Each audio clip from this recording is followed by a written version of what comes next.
Mga kapatid, panoorin po natin itong naging video ni Father Jeffrey patungkol po sa Sacrament of Confession. Nakala natin ay simpleng pagsasabi lamang ng iyong kasalanan sa mga kaparian, pero ito'y may malalim pala na kahulugan. At ano pong naging pahayag dito ni Father Jeffrey? Panoorin po natin ito. Ang akala tungkol sa confession na dapat po nating itama, yun po ang iniisip ng iba, ng confession daw ay yung part na pupunta ka sa pare at sasabihin mo ang iyong kasalanan. Hindi po yun ang ibig sabihin ng confession. Parte po yun, pero maliit lang na parte yun. Pag pupunta po tayo sa Catechism of the Catholic Church, babasahin po natin, makikita natin na meron pong 5 pangalan ang sakramento na ito. Una is conversion, sacrament of conversion. Pangalawa is sacrament of penance. Pangatlo is sacrament of confession. Pang-apat is sacrament of forgiveness.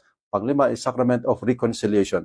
If we combine all these names, makikita po natin na ang confession pala ay sakramento na mahabang proseso. Magsisi ka after you examine your conscience using the 10 Commandments, 5 tenets of the Church, 7 capital sins, or other ways na ma-examine mo yung conscience mo, and then you go to a church and ask for forgiveness, and then the priest will give you the absolution after advising you kung ano yung gagawin mo para hindi ka na magkasala, and then you do your penance. So yun yung proseso. Hindi lang pala yung part na pupunta ka sa pare ang confession. Pag yun lang ang confession, mali na po talaga. Kaya brothers and sisters, sana po alam natin na ang confession ay mahabang proseso at parte lang yung maliit na yon na pupunta ka sa pare at sasabihin mo yung kasalanan mo. So yan po mga kapatid, no? Napakalinaw pong naging pahayag po dito ni Father Jeffrey na may malalim pa pala na kahulugan, no? Ang pagsasabi ng Sacrament of Confession. Ang usual po na paglapit natin sa ating mga kaparian, na pagsasabi ng ating mga kasalanan at bibigyan tayo ng kapatawaran, no, sa kapangyarihan ng ating Panginoong Jesucristo, ay may malalim pa pala, no, at may binubuo na mga iba't ibang proseso, no, patungkol po sa Sacrament of Confession, na kung saan ito po isang mahalagang bahagi po nating buhay bilang isang Kristiyano, na kung saan naglalayon po na magbigay ng kapatawaran sa ating mga kasalanan at magbalik loob po tayo sa Diyos. At yun nga po, no, sa nabasa po ni Father Jeffrey in the Catechism of the Catholic Church 1423 to 24, na ang sakramento po ng confession ay may mga bahagi o proseso na nagbibigay linaw sa buong seremonya pong ito. Pag pupunta po tayo sa Catechism of the Catholic Church, babasahin po natin, makikita natin na meron pong 5 pangalan ang sakramento na ito. Una is conversion, sacrament of conversion. Pangalawa is sacrament of penance. Pangatlo is sacrament of confession. Pang-apat is sacrament of forgiveness. Pang-5 is sacrament of reconciliation. If we combine all these names, makikita po natin na ang confession pala ay sakramento na mahabang proseso. So yan nga po mga kapatid, no, napapasaloob pala, no, sa sakramentong ito ang 5 prosesong ito. At ito nga po ang ating tatalakayin ngayon upang mabigyan natin ng kaliwanagan, no, lalong-lalo na po sa mga kapatid natin na madalas ay lumalapit lamang sa sakramento ng confession, ngunit hindi talaga lubos na naunawaan ang proseso nito. Now, again, no, ayon po sa katikismo ng ating simbahan in 1423 to 1424, ito po ay may 6 na bahagi o proseso na nagbibigay po linaw sa buong seremonya ng Sacrament of Confession. At ano pong 6 na ito? Again, dito na po, no, pinakita na po ni Father Jeffrey na mayroon pong Sacrament of Conversion, Sacrament of Penance, no, Sacrament of Confession, Forgiveness, and Reconciliation na napapasaloob, no, sa buong sakramento ng kumpisal. Isa-isahin po natin ito upang mabigyan po natin ng linaw at saan ba natin ito maaring ibatay, no, sa Biblia, at ito ba again, no, ay isa ba sa mga kautusan ng ating Panginoon, isa ba sa mga habilin, no, ng ating Panginoon upang gawin? Well, makikita po natin mamamaya. So nandito nga po mga kapatid, no, una sa sakramento, sa prosesong ito ay itong tinatawag natin na conversion. So o pagbabalik loob, no. Ano po ba ito? Ito po ang proseso ng tunay po na pagsisisi at pagnanais na magbago. So ito po ay nangangahulugan ng pag-amin, ng pagkakamali, at pagnanais na magbago para sa mas ikabubuti. So sa Biblia nga po may konsepto ng pagbabalik loob, na kung saan makikita po natin, no, sa napakaraming talata ng Biblia. Ngunit I will just give you these 2 verses sa Biblia na makakatulong sa patungkol po, no, sa tinatawag natin na conversion, na isa sa mga proseso ng tinatawag natin ng Sacrament of Confession. Una po dito ang Luke chapter 15 verse 7, na kung saan sinasabi po dito ng ating Panginoong Jesucristo, sinasabi ko sa inyo, sa gayon ding kaligayahan ay magkakaroon ng kasiyahan sa langit sa isang makasalanan na nagsisisi kaysa sa siyam na putsyam na matuwid na hindi nangangailangan ng pagsisisi. So yan po, no, isa po yan sa verse, no, sa Biblia na nagpapatunay talaga na nais ng Diyos na ang tao ay magsisi. Ang tao, again, no, ay magkakaroon ng conversion, no, ng kanyang puso at isip, no, sa mga maling ginagawa. So ang paglapit po sa sakramento ng kumpisal ay again ang intention ng isang tao ay naging kaugnay na po doon ang pagbabalik loob sa ating Panginoon. At sinasabi nga po dito, no, sa ebanghelyong ito, Luke chapter 15 verse 7, na walang katulad ang kaligayahan, no, na doon sa kalangitan sa mga sa taong lumalapit sa Diyos upang magsisi, no? Upang mabago ang kanyang buong puso at isip na lumapit sa Diyos at humingi ng kapatawaran. So napakalinaw po yan na sinasabi sa Ebanghelyo, Luke chapter 15 verse 7. At kahit po, no, sa mga gawa ng mga apostol, kung babasahin po natin na isa po sa naging katuruan nila, no, in Acts chapter 3 verse 19, sinasabi po dito na kaya't magsisi kayo at magbalik loob upang ang inyong mga kasalanan ay mapawi. So ito nga po mga kapatid, no, again, part ng tinatawag natin na conversion, no, pagbabalik loob, no, sa Diyos ay nagsisimula po sa pagkilala sa mga kasalanan natin at pagtanggap ng pangangailangan para sa pagbabago. So yan po ang pinapahiwatig, no, ng unang prosesong ito sa Sacrament of Confession. Na akala natin makapaglapit lang po tayo sa ating mga kaparian, that is already enough. But then again, hindi natin namamalayan na there is already conversion, no, sa ating sarili. The intention na nais nating baguhin ang ating puso't isipan sa mga maling ginagawa natin at nais nating magbalik loob sa Diyos. Pero sa mga kapatid po natin na lumalapit lamang sa sakramento ng kumpisal at walang nangyayaring conversion sa kanilang sarili, no, lumalapit lamang sa sakramento ng kumpisal upang mapatawad ang kanilang mga kasalanan, ngunit ayaw naman nilang magbago, ayaw naman nilang bayaan, no, ang kanilang mga maling ginagawa, ang kanilang mga kasalanan na nagawa, wala pong confession na nangyayari at hindi mo natanggap ang sakramento na iyan. So, unang proseso po, no, sa paglapit natin sa sakramento ng kumpisal, there should always be conversion, no, sa ating sarili. Pagbabalik loob na talagang bukas sa ating puso't isipan ang pagbabalik loob sa Diyos. So, unang proseso po yan ng Sacrament of Confession. Tumungo po tayo sa ikalawang proseso nito, yung tinatawag natin na penance, no, or penitensya, na kung saan ito po isang spiritual act, no, o pagsusumikap na ipinapataw upang ipakita po ang tunay na pagsisisi at pagbabalik loob, no, or pagbabago, na kung saan sa Biblia po ay maraming pong naugnay sa mga gawain po nito, no, sa penitensya na kasama po or kakibat po sa proseso ng sakramento ng kumpisal, no, pag-amin at pagsisisi. Halimbawa na lamang po, no, yung sinasabi po dito in Matthew chapter 3 verse 8, na sinasabi po dito, kaya't gumawa kayo ng mga karapat-dapat na bunga ng pagsisisi. So, ang nais ng Diyos ay magsisi tayo sa ating mga kasalanan, ngunit dapat may kaakibat po ito na penitensya, no? Ang ating paglapit na mismo sa sakramento ng kumpisal ay isa na ring bahagi ng tinatawag natin na penitensya. Because you exert effort sa pagpunta sa kumpisalan upang humingi ng kapatawaran, no? Nagbiyahe ka pa, no? Binigay mo ang iyong buong oras para doon sa sakramento ng kumpisal. Well, consider that as a penitence, no? Penitensya, pag-aalay ng iyong sarili, ng iyong buong puso, buong oras doon sa sakramento ng penitensya, na kung saan pangalawang bahagi po ito ng tinatawag natin na sakramento ng kumpisal. Kung kaya't sabihin na natin, no, na sa pagkakataon na magkakasala ang isang tao, at again, yung pagkakataon na paglapit sa Sacrament of Confession ay parating natatabunan ng mga iba't ibang gawain, no, ng iba't ibang schedule na hindi ka na nagkakaroon ng oras na makapunta sa Sacrament of Confession or makatanggap ng sakramento ng kumpisal ay again no, isa sa mga maaring dahilan no na kawalan ng penitensya. So kung kahit ano pa yan, no, as long as nais mo na humingi ng kapatawaran sa Diyos, lumapit sa sakramento ng kumpisal, kahit ano pa yan, no, kalaki ng mga gawain, no, na inaatas sa iyo, no, sa pagkakataon na yan. Ngunit sa pagkakataon na yan, nais mong lumapit sa Diyos, mahinga ng kapatawaran ng iyong mga kasalanan, well, it's up to you. Kung gagamitin mo yan as part of your penitensya, or penance doon sa nagawang kasalanan.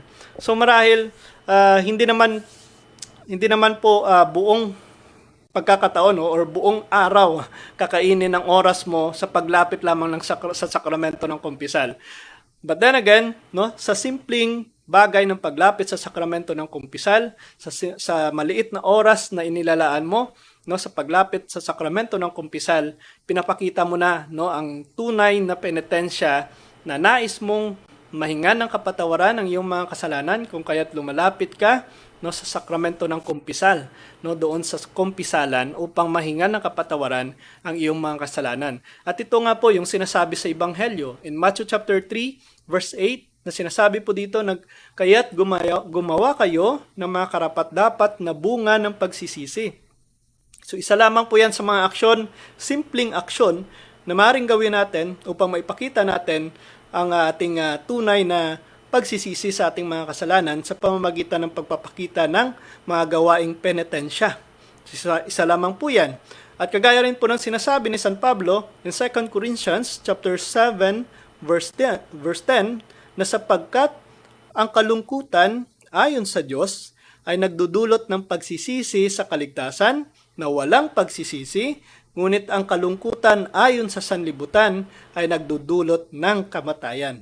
You see, kung inaalay mo po ang isang gawain, no, ang iyong oras, ang iyong ginagawa, no, bilang penitensya sa kasalanang nagawa para sa Diyos, no, para mahinga ng kapatawaran ng iyong mga kasalanan, and you offer ang mga sakripisyo na yan, no, ang penitensya na yan na inaalay mo sa Diyos, yan ay nagbubunga ng kaligtasan, kagaya nga po ng sinasabi ni San Pablo. Pero kung ang penitensya na ginagawa po natin ay para sa sanlibutan ito, sinasabi nga ni San Pablo, ay nagdudulot lamang yan ng kamatayan. So, doon po tayo, no, sa mga sakripisyo na ginagawa natin or penitensya na ginagawa natin na nagdudulot sa atin ng kaligtasan. At sa simpleng paglapit po sa sakramento ng kumpisal, no, ay again, isa na po sa mga penitensya na ginagawa po natin. Nilalaan natin ang buong oras natin, no, binibigyang oras natin ang ating sarili, no, upang mailapit sa sakramento ng kumpisalan at again, no, maibalik ang relasyon natin sa Diyos. Isa po sa napakagandang paraan, no, ng pagpapakita ng penitensya. Ang penitensya po ay hindi lamang panlabas na pagkilos, no? Tandaan po natin yan. Kundi isa po itong pagpapakita ng taos-pusong pagsisisi sa Diyos. So sa mga kapatid po natin, marahil isa rin po ito sa mga paalala sa atin na hindi lang basta-basta pumunta sa sakramento ng kumpisalan and then you ask forgiveness, no, sa Diyos upang mahinga ng kapatawaran or mabigyan ng kapatawaran ng iyong mga kasalanan without, no, dumaan, no, sa prosesong ito, which is the sacrament or ang penance, no, or penitensya.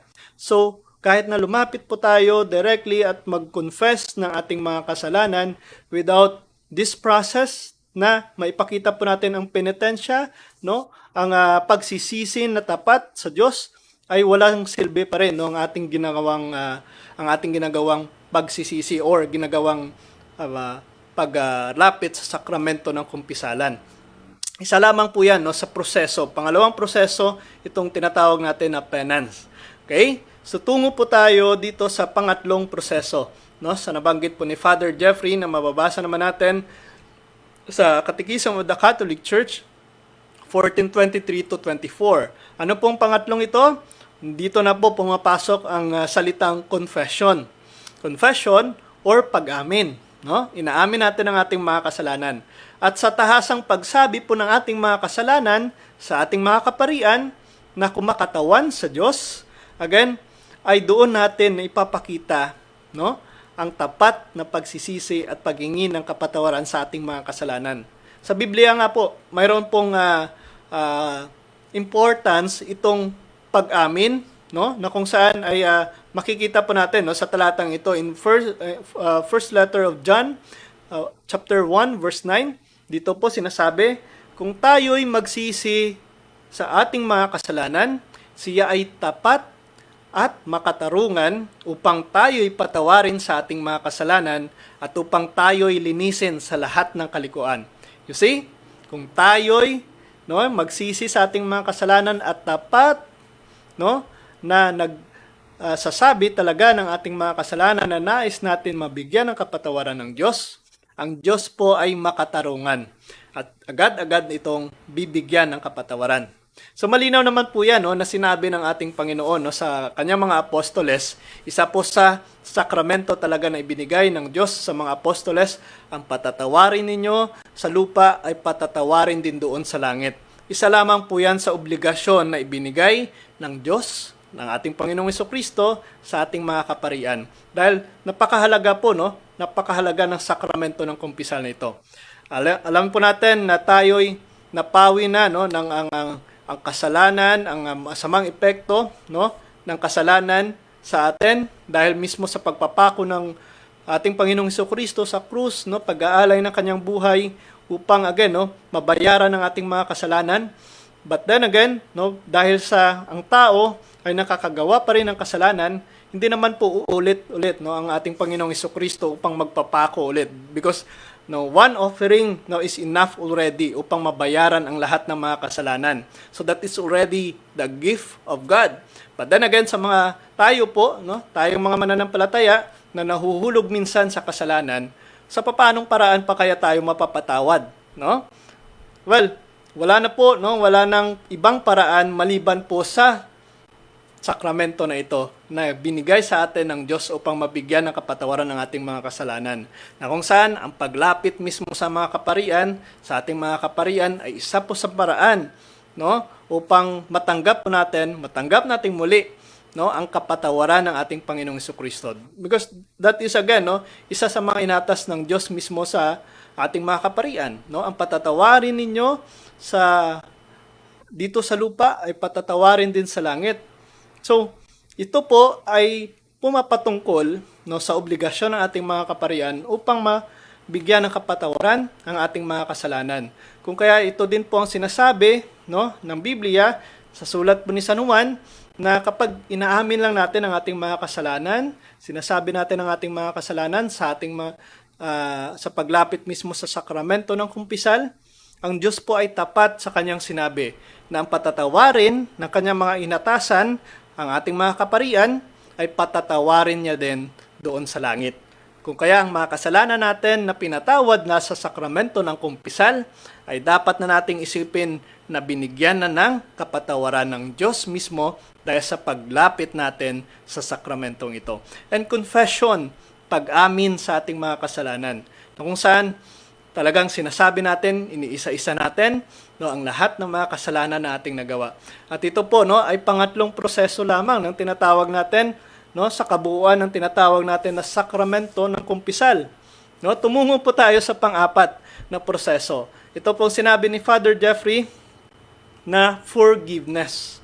Okay? Bakit forgiveness? Ano ba yung kahulugan nito, no? Again, forgiveness or pagpapatawad, no, ay ang bahagi kung saan ang Diyos po, no, sa pamamagitan ng kapangyarihan sa kanyang kapangyarihan, no, na inatas, again, no, binigay sa ating mga kaparian sa pagpapatawad ng mga kasalanan, ay nagbubukas po ng pintuan para sa kapatawaran.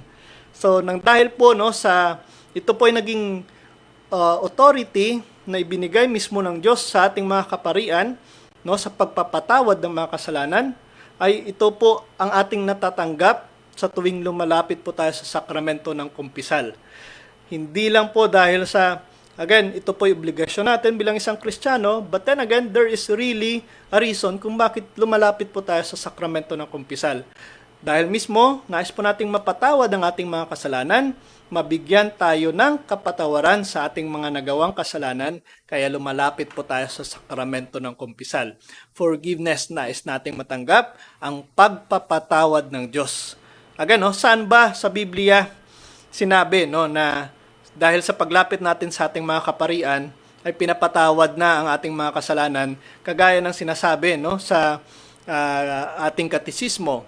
Malinaw po na inatas ng ating Panginoong Jesucristo in John chapter 20 verse 23. Again, kung ulitin pa natin, sinabi na natin ito kanina, na kung pinapatawad ninyo ang mga kasalanan ng sinuman, sila ay pinapatawad sa kanila. Kung hindi ninyo pinapatawad ang mga kasalanan ng sinuman, sila ay hindi pinapatawad.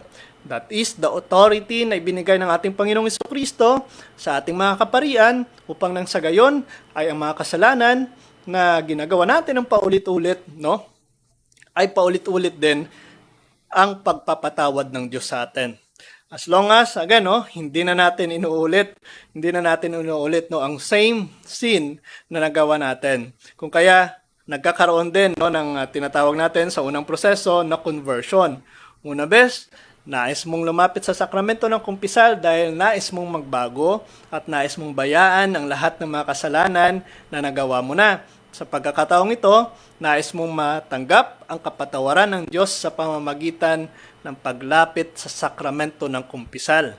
At dito nga po na ipapakita at natatanggap po natin ang biyaya ng Diyos sa pamamagitan ng pagbibigay niya ng pagpapatawad sa ating mga kasalanan. Kaya dapat po natin itong ipagpasalamat sa Diyos. At dapat po natin itong, ikasiya dahil natatanging sa kaparian lamang ito ibinigay. So hindi po ito maaaring i-claim ng mga kapatid natin sa iba yung pananampalataya na nagsasabing sila lamang ang binigyan ng authority. Pero klarong-klaro po ito na ang authority na ito ay pinagpasa-pasa mismo mula sa ating mga apostol hanggang sa ating mga obispo at mula sa ating mga obispo ibinigay sa ating mga kaparian upang nang sa gayon ay maipalaganap ang awa ng Diyos sa pamamagitan ng pagbibigay ng kanyang awa sa atin, sa ating paglapit sa sakramento ng kumpisal. Sunod po dito, yung sinasabi dito sa Matthew chapter 6, verse 14 to 15, sinasabi po dito, sapagkat kung inyong pinapatawad ang mga tao sa kanilang pagkakasala, ay patatawarin din kayo ng inyong amang nasa langit. Ngunit kung hindi ninyo pinapatawad ang mga tao, hindi rin kayo patatawarin ng inyong Ama na nasa langit. You see?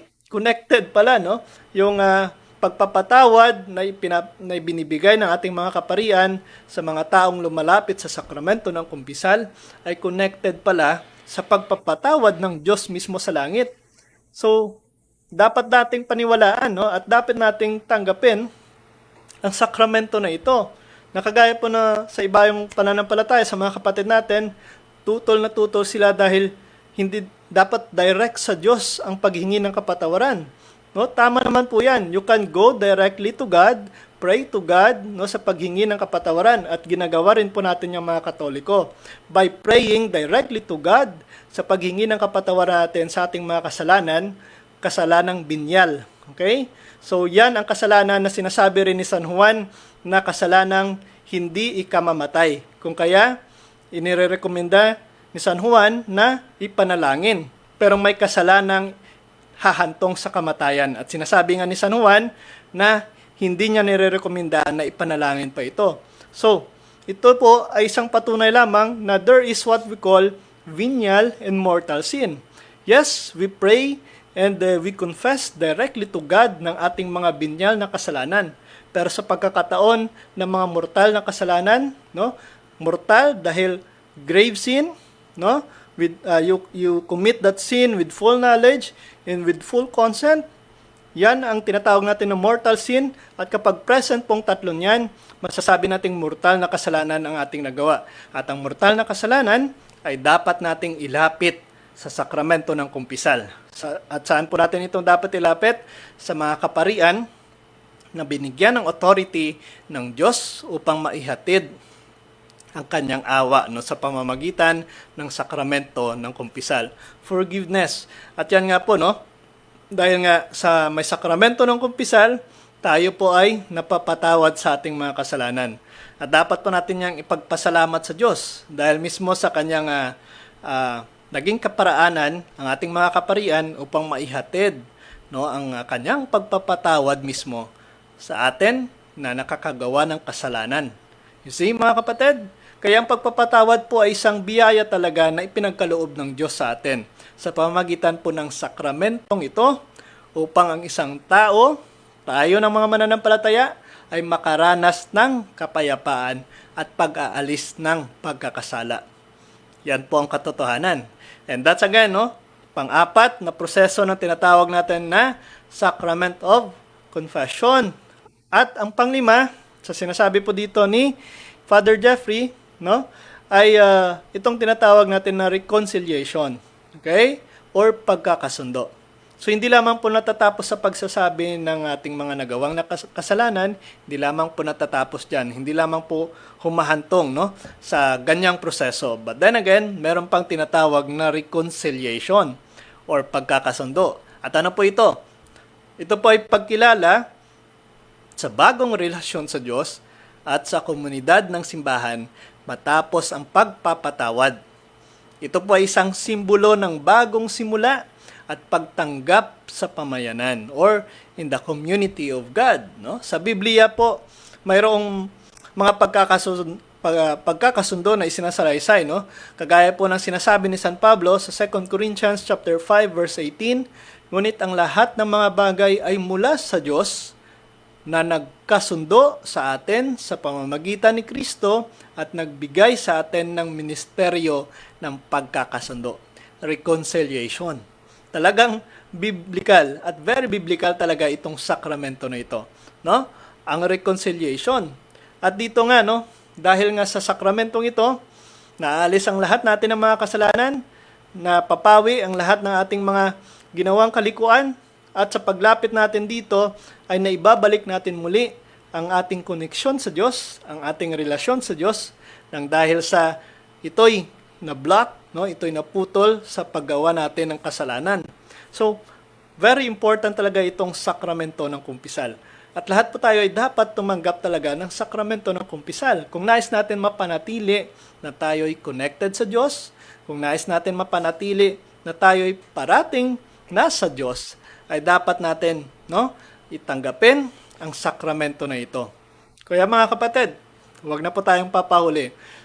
Always receive the sacrament of confession. At dagdag pa po dito ni San Pablo, in Galatia chapter 6 verse 1, sinasabi niya dito, mga kapatid, kung ang isang tao ay mahulog sa anumang pagkakasala, kayo ng mga espiritual ay magtutuwid sa kanya ng espiritu ng kaamuan. Isaalang-alang mo ang iyong sarili, baka ikaw din ay masubok. You see? So sa pamamagitan po ng ating mga kaparian, na naging kaparaanan ng Diyos, na naging instrumento ng Diyos upang maihatid po ang sakramentong ito, ay sila na mismo ang nagpapawi ng ating mga kasalanan sa pamamagitan ng otoridad na ibinigay ng Diyos, at ang Diyos mismo ay nagpapatawad ng ating mga kasalanan. Malinaw po yan na sinasabi sa Biblia at dapat nating tanggapin, dahil ito po ay katotohanan talaga na ipinapahiwatig at sinasabi sa atin simula pa ng unang panahon hanggang sa hanggang sa ngayon ay sinasabuhay po ito ng simbahan, itinuturo ng simbahan dahil ito ay napakahalaga, lalong-lalo na para sa ating espiritual.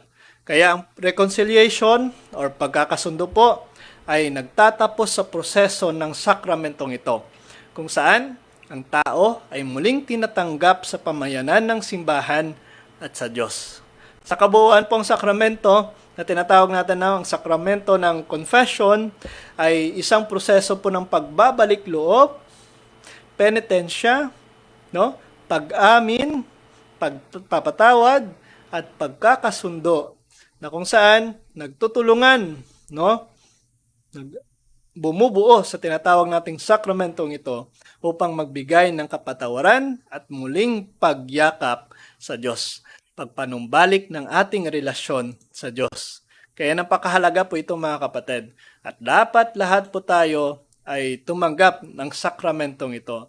Lahat po tayo ay dapat isabuhay at tanggapin ang biyaya ng Diyos sa pamamagitan po sa paglapit sa sakramento ng kumpisal. Lahat po tayo ay maaring makatanggap po nito, ay kung kaya wag po nating sayangin ang pagkakataong ito. Napakahalaga po na magsisi sa ating mga nagawang kasalanan. Kaya pasalamat din po tayo dahil itong si Father Jeffrey, isa po sa ginagamit ng Diyos upang maihatid po sa atin ang tunay na mensahe ng sakramento ng kumpisal.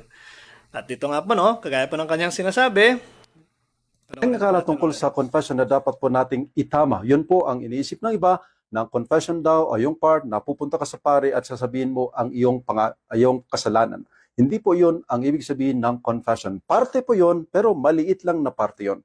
Pag pupunta po tayo sa Catechism of the Catholic Church, babasahin po natin, makikita natin na meron pong 5 pangalan ang sakramento na ito. Una is conversion, sacrament of conversion. Pangalawa is sacrament of penance. Pangatlo is sacrament of confession. Pang-apat is sacrament of forgiveness.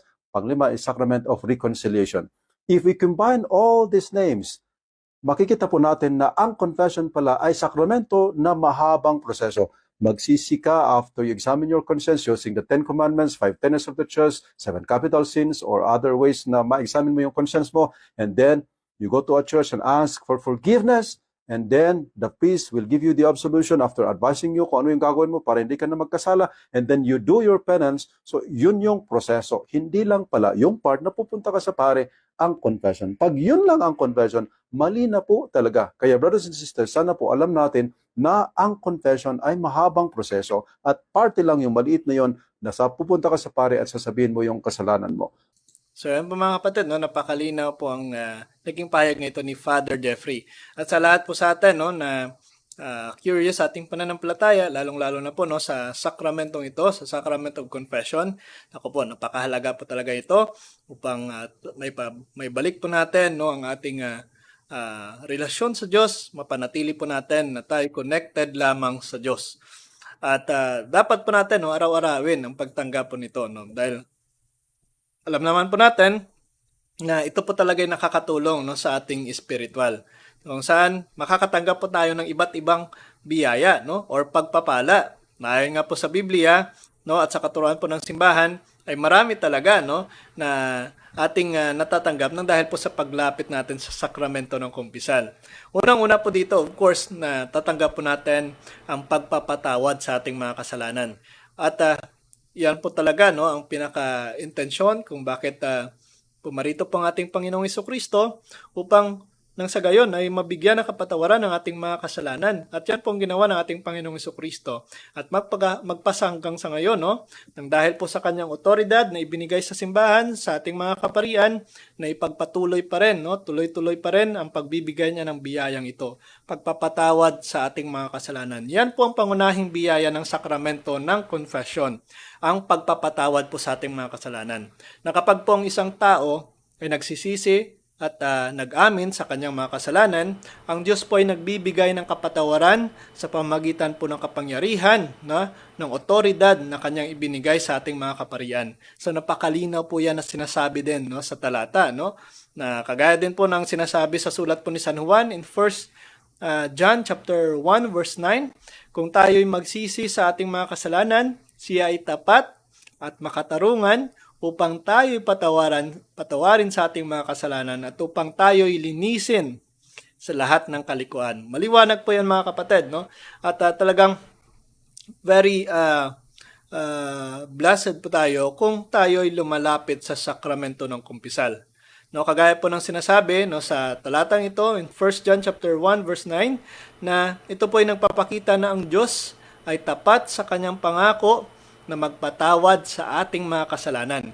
Na kapag tayo ay nagmamalasakit, ay again, nagpapakita ng ating tunay na pagsisisi, ay isa po yan sa paraan na natatanggap natin ng buo itong sakramento ng pagpapatawad sa ating mga kasalanan. So isa lamang po yan sa biyaya na ating natatanggap sa tuwing lumalapit po tayo sa sakramento ng kumpisal. Ano pa po ba? Itong tinatawag natin na pagbabalik loob sa relasyon sa Diyos.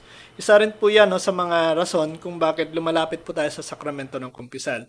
Kung pakiramdam po natin, parang malayo na tayo sa Diyos, at parang mahina na yung relasyon natin sa Diyos, isa po sa maaari natin gawin ay paglapit sa sakramento ng kumpisal. Kung nais natin maibalik ang connection na yan, ang ating matatag na relasyon sa Diyos, ako po, huwag po nating kaligtaan ang paglapit sa sakramento ng confession. Dahil ito po talaga ay nagbibigay sa atin or nagbibigay daan sa pagbabalik loob natin, pagbabalik loob ng ating relasyon sa Diyos. Na kung saan sa pamamagitan po ng confession, ang taong nagkakasala ay muli pong nakakabalik sa grasya ng Diyos. Kagaya po ng sinasabi dito, in Luke chapter 15 verse 10, sinasabi ko sa inyo, sa gayon din, kaligayahan ay magkakaroon ng kasiyahan sa langit sa isang makasalanan na nagsisisi kaysa sa 99 na matuwid na hindi nangangailangan ng pagsisisi. Kaya, there is joy in heaven sa taong lumalapit sa sakramento ng kumpisal. At talagang natutuwa po ang Diyos sa mga taong lumalapit parate at humihingi parate ng kapatawaran sa mga kasalanan. Tandaan po natin, araw-araw po hindi natin maiiwasan ang pagkakasala. Kung kaya sa pagkakataon na nagkakasala tayo, dapat immediately ay sikapin po natin na makabalik sa Diyos upang tuloy-tuloy po ang ating relasyon sa Diyos. Ang koneksyon natin sa Diyos ay hindi mapuputol. Kaya kagaya po ng sinasabi ng ating Panginoong Jesucristo in Luke chapter 15 verse 10 na ito po ay nagpapahiwatig na ang bawat tao na nagsisisi ay ipinagdiriwang sa langit, at nagpapakita po ng halaga ng pagbabalik loob sa Diyos. Yan po ay napakalinaw na sinasabi sa talata. Pangatlo po na biyaya na ating matatanggap sa sakramento na ito ay again ang pagkakaroon po ng kapayapaan at kalinawan sa ating konsensya, na kung saan sa paglapit po natin sa sakramento ng kumpisal, napapawi po ang bigat ng nagawa nating kasalanan, na parang hindi ka makatulog dahil sa ito'y mabigat na kasalanang nagawa. Ngunit dahil sa paglapit mo sa sakramento ng kumpisal, napapawi at gumagaan ang iyong pakiramdam. Kaya isa lamang po ito sa dulot, or biyaya na ating natatanggap sa paglapit po sa sakramento ng kumpisal. Ang pagkakaroon po ng malinis na konsensya ay sa talagang mahalagang bahagi ng pagkakaroon po ng tunay na kapayapaan.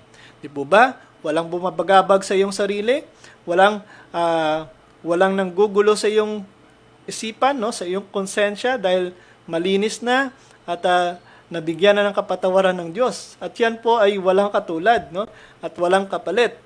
Kahit na gaano karami ng iyong pera, pero mabigat yung konsensya mo, yung pakiramdam mo, ay hindi ka pa rin makakatulog dahil nga sa parati kang ginugulo ng iyong konsensya. Ngunit dahil po sa paglapit sa sakramento ng kumpisal, lahat pong ito ay napapawid sa kapangyarihan ng Diyos sa kanyang ibinibigay na pagpapatawad sa atin. Kagaya po ng sinasabi ni San Pablo sa kanyang sulat sa mga taga-Filipos, chapter 4, verse 7, ito pong kanyang sinabi, at ang kapayapaan ng Diyos na hindi kayang unawain ay mag-iingat ng inyong mga puso at mga pag-iisip kay Kristo Jesus.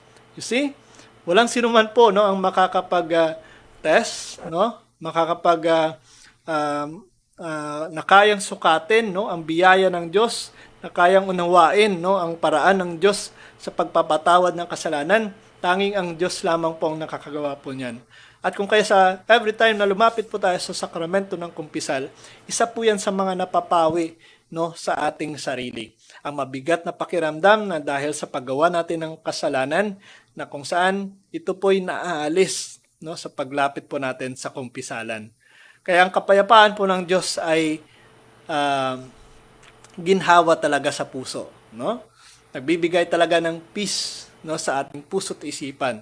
At nagbibigay po ng kapanatagan pagkatapos nating tumanggap ng sakramento ng kumpisal. Isa lamang po yan sa biyaya na ibinibigay sa atin ng sakramento ng kumpisal. Pangapat po dito, of course, pinapalakas itong ating spiritual life. Dahil po sa paglapit natin sa sakramento ng confession, pinapalakas po nito ang buhay natin spiritual. Pinapanatili po tayo, tinatawag po natin na state of grace. At alam naman po natin yan, na kapag tayo ay nasa estado po ng grasya, no, napapanatili natin ang tuloy-tuloy na biyaya na ibinibigay ng Diyos sa ating sarili. No, sa pagpamagitan po ng pagpapatawad, ng forgiveness ng Diyos, ang isang tao po ay muling nagiging handa na magsumikap sa pamumuhay ayon sa mga utos ng Diyos.